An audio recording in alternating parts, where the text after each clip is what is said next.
Hello, welcome back to Civic Concord, a podcast where we share information, highlight important topics, and hear directly from people involved in town government. My name is Megan Zammuto, and I'm joined today by Jason Bulger, who's the director of the Concord Municipal Light Plant. Today, Jason's here to discuss the light plant's new time of day rates.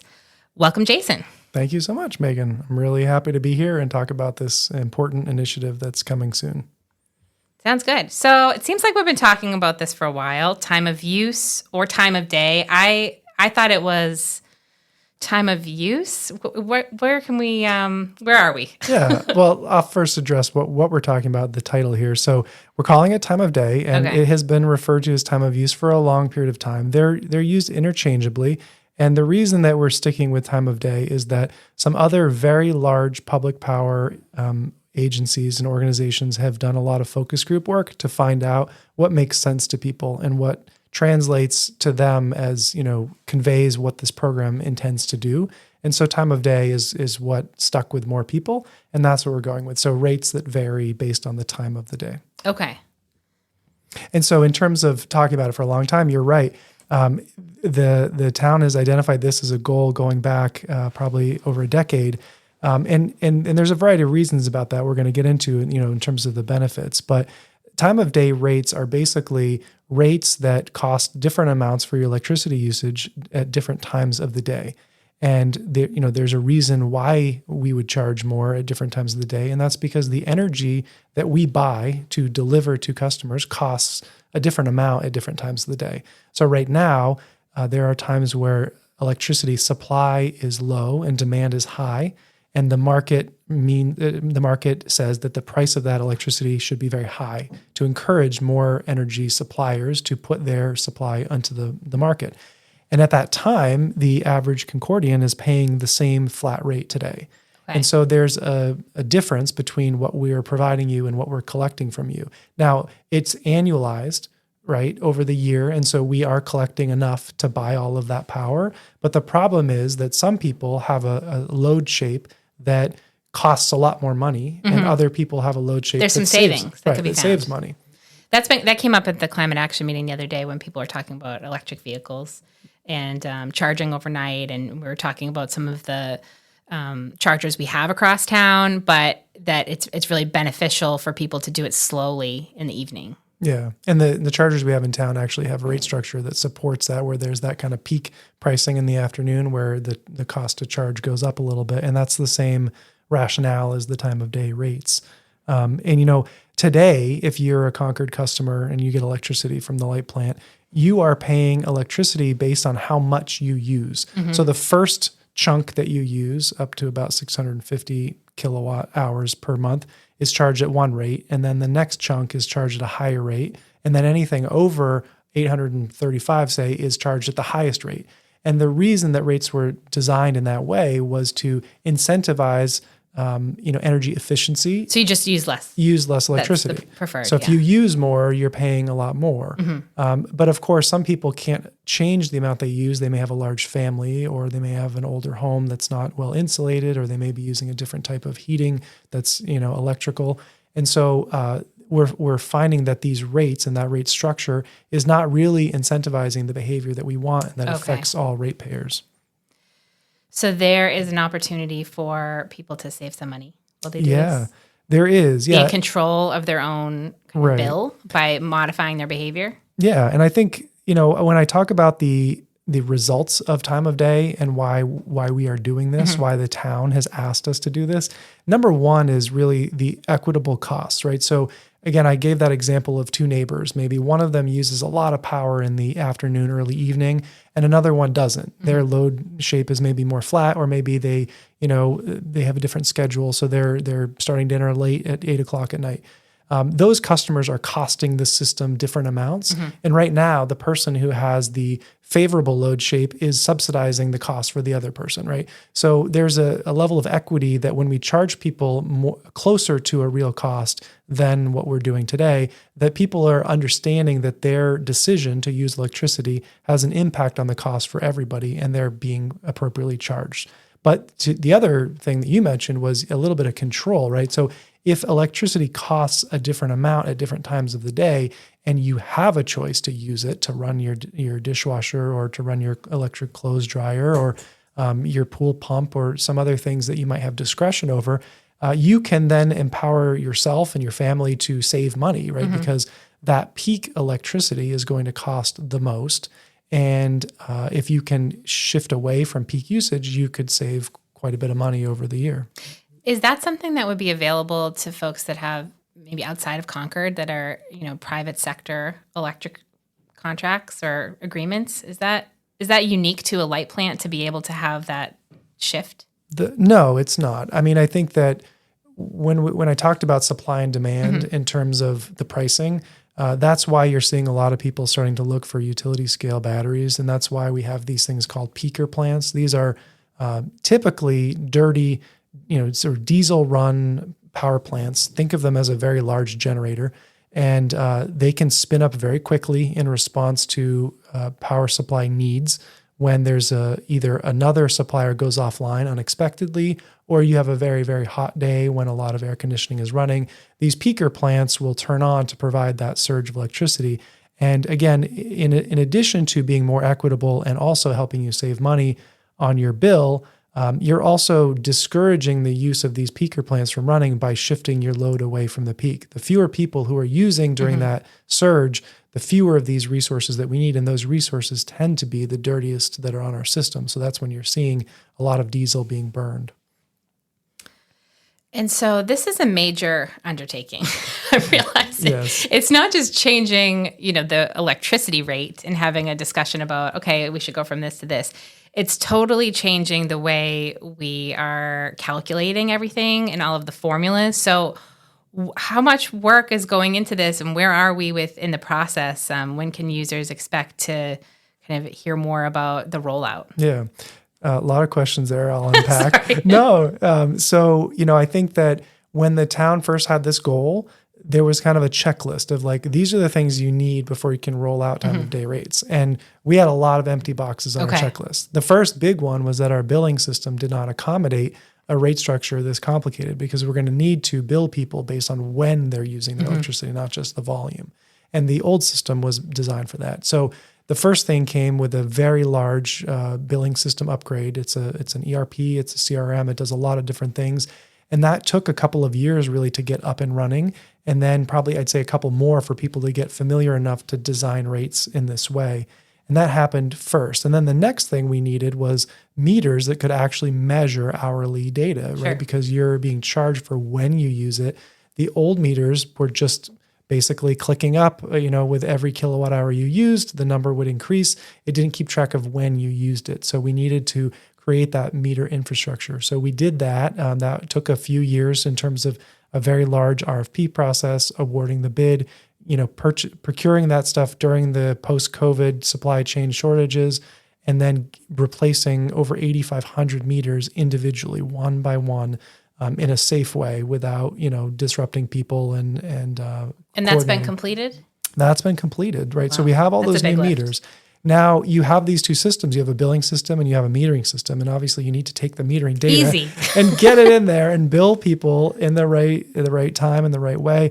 So that integration is a big piece and something that staff continue to work on to test and prove that it's going well. And then there's also, once we roll this out, the average citizen is going to say to themselves, well, how do I change my load so that I can save money? How can I accommodate this? It's not going to be easy for me or come naturally to me. And so, we're going to be providing tools to people so that they can plug in their usage and the time that they expect and their bill amount. And it will tell them basically how much they could potentially save or what they could be doing to save money. So that falls into the tool bucket. And then the last bucket I would say is kind of like the marketing and outreach and making sure that people are aware of this, because the last thing we want is for people to open their electric bill once we change these rates and say, what's happening? Right. This looks totally different to me. Never mind, is the price higher or lower, but just what the bill looks different. Yeah, right. What is this? So we obviously will be doing a pretty large marketing campaign. And I'll talk a little bit more about that, but first, your other question was when? When can people expect this? I think we've long had a goal to roll this out in 2026. We were very much trying for the first part of the year in January. I think that in terms of timing, the rate structure is very complicated. The light plant has many residential rates today, and the light board has been looking at what of these rates can roll into the time of day rate and which ones need to stay independent. Oh, okay. So it's not going to be everything. Right. And then the other thing is that there's solar, right? We have over 500 customers who have solar, and they push back. And at what dollar amount are we compensating them? And that's been a whole long discussion. So I think we've had some great discussions. I think that now that we've solidified a lot of the different key points, we have a lot more visibility into what is needed, but we now find ourselves kind of in mid-September with not a lot of time to educate customers. So I think we'll be having conversations in the next couple of weeks to say, how much time do we need? It's probably a little bit more than that. So we're probably looking at more of an April 2026 rollout. And that's when people can expect to see the new rates. And this is just for residential customers. It's not for commercial customers. And so, we are looking at how we can roll that out in the future for commercial customers. And when you say you're having these conversations, this is with the light board in public meetings. Correct. And how often do they meet? Can people listen in and, Yes. and is there public comment? Like, I think this utility has been around for a long time in Concord, and it's definitely a source of pride, and folks feel very passionately that we have this and might want to weigh in here. Yeah, I think it's important to remember that the light plant didn't wake up one day and decide to implement time of day rates, right? I think it's in the climate action plan. It's in right, exactly. Yeah, it's in several. And so this is in response to the will of the people that live here. And yes, these decisions that are being made are made again by a citizen board, a light board that has open public meetings and typically meet on the second Wednesday of every month virtually at 7:30 in the morning. And we've been having a lot of second meetings because we have a lot to discuss. And so there has been ongoing discussions for really years from the light board. And, I think there's definitely been an effort to make sure that minutes are up to date, meetings are posted online quickly. And, that goes into the kind of the outreach piece, which we're doing now, right? This whole podcast is really one way to hopefully get some information into people's minds about what's happening. But we've also retained a marketing firm to help us, and they are specifically tailored for this exact thing. They have utility customers. They've done time of day rollouts before, and they will be doing mailings to people, bill inserts. There'll be small ads and videos that will be produced. There will be email blasts and newsletters, things like that. There will be forums and discussions. There'll be all sorts of fun events and media that will hit people on social media and everywhere else about making sure that they understand what this is. And we'll be doing that same thing for our staff too, because our staff, not just our customer service team, but all of our employees could get asked about this, right? Yep. And we want to make sure that everybody has good answers to those questions of, why did my bill go up? Why did my bill go down? What can I do to change my bill? What does this mean? Can you explain my bill? I have a new graph. What is this? So really, if you're listening to this podcast, you should share it with your friends and neighbors. We want to boost listenership independently, but also to let people know that this is coming. We talked about the opportunity for people to save money, and I think some of the concepts make sense. Of course, yes, when it's less expensive, if you use electricity, then you might save some money. But people probably want to drill down a little bit more and think about their uses and what is actually going to move the needle. Mm-hmm. How, can the average person figure that out? Well, our hope is to have a lot of support. There will be tools.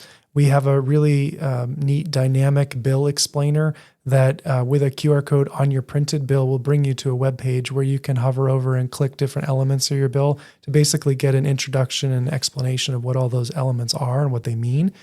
We also have an excellent local customer service team. Some of them are Concord residents themselves.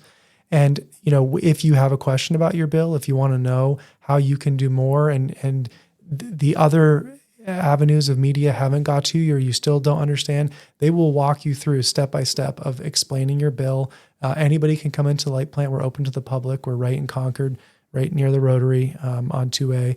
And, we will be happy to go over that. And, even today on our current rates, people call all the time to ask, why did my usage go up? Oh, I guess I did install this thing in my basement, sure. So we are very used to helping customers understand their bills. And that's really kind of one of the core components of our customer service. So we will be doing that probably quite aggressively for the first, few quarters of the rollout. And, remember, I think that each new season after time of day rollout will yield a new wave of people trying to make sense of what they're looking at. Because if let's say we go live in April, which is typically kind of a moderate climate, you're probably going to see some people who don't notice a change at all in their bills. Sure. And then you're going to hit the summer, and then you might start seeing some people who say, oh, wait, what's going on? And then the fall might subside and the winter might bring more people. So they'll probably come in waves, but after a year or so, we do anticipate that most people will say, okay, I kind of know what this is. I know what I can do, and I'm comfortable with it. So while the concept has been discussed for a long time here, we are kind of shifting into implementation, and the campaign is about to ramp up to let people know when they can expect this change and what specific tools will be available for them. So this is, if you're listening to this, there'll probably be a lot more information coming your way to talk about more details in the future. And I think, one of the things we learned from some of the other public power entities that have gone through this opt-out time of day implementation is that you want to keep your message simple. You want to keep it succinct. And these programs are very complicated. And there are many Concordians who will want to dive into the weeds, but we want to start with a very simple message, which is just avoid the peak usage. And right now, we can tell you when the peak is. It's going to be 3 p.m. to 7 p.m. Okay. So any energy used during that time is going to be the most expensive. And again, it does vary, based on, that's Monday through Friday, right? We're not talking about weekends or holidays, just Monday through Friday, 3 to 7 p.m. So we're going to start with that very simple message. And then we're obviously going to give people a lot of the other information. Like not only do we have a peak and off peak, but we have a super off peak, which is kind of in the middle of the night, the 1 a.m. to 5 a.m. And that's a great time laundry then. to charge your car, right? Yeah. Maybe cars are very programmable, and as are electric chargers these days. So if you have the highest charging period during then, you're going to save some money over what your rates are today. Great. Well, thank you so much. We look forward to hearing more about this. Great. Okay. Happy to be here. Thank you. Okay, great. Thank you.